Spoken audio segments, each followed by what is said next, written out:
Righto, job guarantee, take 3. This is an episode on the job guarantee details. So this is to give you like a bit of a detail of what would happen under the job guarantee.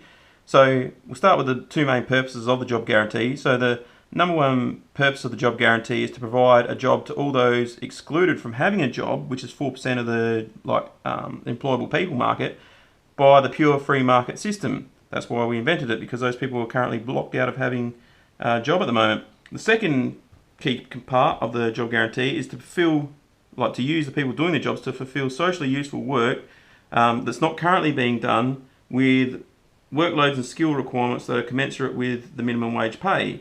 That is, you're not going to get them to be doctors and other things like that or give them like a mega workload, because they're just not getting paid to do that. And if we want it, we can either use the private sector or expand the public sector to do stuff that's more advanced. This is just to help those that don't have employment get into it and have the skills to be able to go into it. So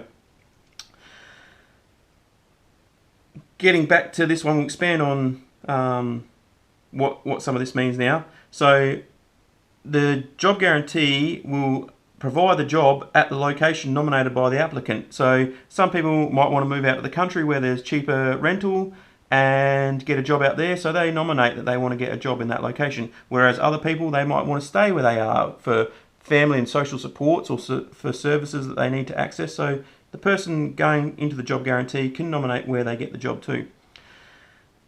The applicant can also nominate how many hours they do per week, from 1 to 40, and they get paid at the minimum wage rate, which is $20 an hour in Australia. So if you only want to pick up a couple of hours, well, you only nominate a couple of hours. Also, because the job guarantee is about the job, not so much like trying to fulfill a private sector performance thing. So the days and the times, you work around what the applicant wants.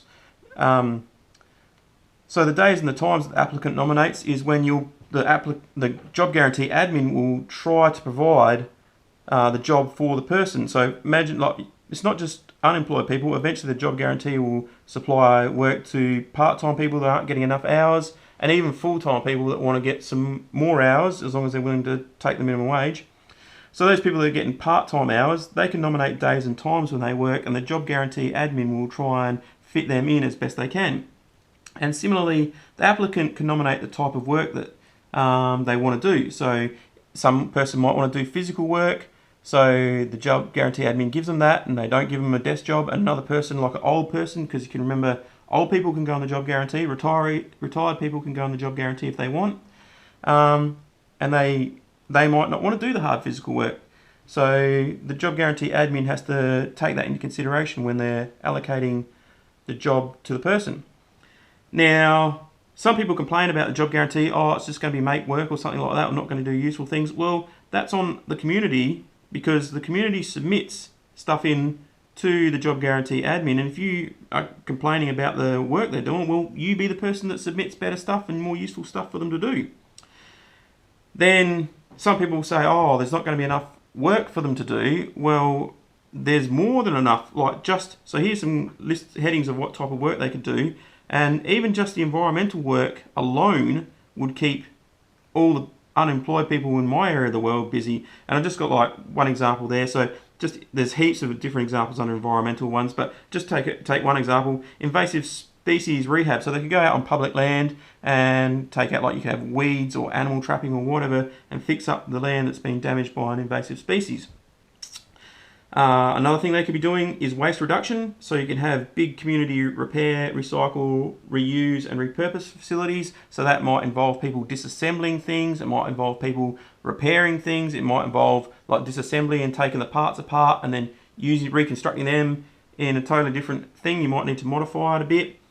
And there'll be a range of jobs in there, from the physical ones through to someone will have to take care of the parts and allocate them into trays, and then there's someone going to have to do the paperwork to keep track of everything that's going on. Another one is caring work. So an example is someone might be out there just caring for a relative, like an older parent at the moment. They can submit in what they're doing, the caring work they're doing, to the job guarantee admin, and the job guarantee admin can approve that and say, yep, you can do this caring work. It's socially useful for our community to have someone doing this, and so we can give you a wage of $20 an hour for doing that. Another one is community maintenance and improvement work. So that's like going out and maintaining gardens in the community and roads and trimming them up and making them neat. Or you might have like a sporting facility and say it's got leaky gutters or something like that. So you go there and you repair them. There's what I call social enhancement work, which could be like a volunteer already doing something, like in a club of some sort, and people are keen, like it might be a little electronics club, and it's helping students do better at school because they're able to go and do the electronics. So that person might be able to, they might be currently doing it voluntarily, so they can submit to the job guarantee, and then they can receive pay for when they're doing that. Another one is arts and creative work. So if you want to provide like good tourist attractions for your town, you want art stuff done, you might nominate an artwork task to be done to the job guarantee admin, and they'll submit that out, and some people can fulfill that work. Another like interesting one is observers and reporters and recorders. So at one extent, that might just be someone observing an area that's prone to crime and keeping eyes on it, and they just like contact someone like the police or whatever when they see someone that, so you like there would be people with their job to sit in your community and keep an eye on places.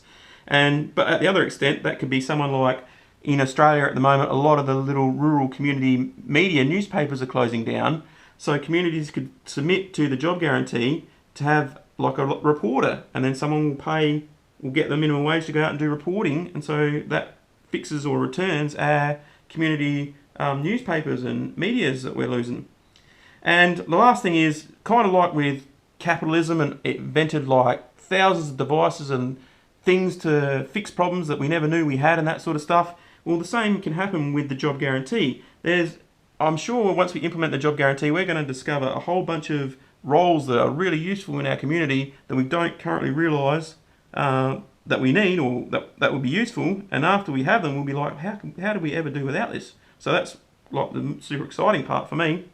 So I hope this provides a bit of a background on how you would run the job guarantee. Its main purpose, again, to like stop people from being locked out, but don't forget, at the same time, it provides a heap of productivity.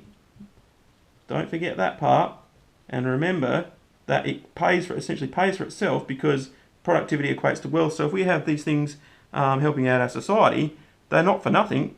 So it is, I think, one of the most useful new ideas to come along in managing our economy, and I hope maybe Australia will be the first person to actually properly implement one. There's still the chance to do that. That's all for this episode. Thank you.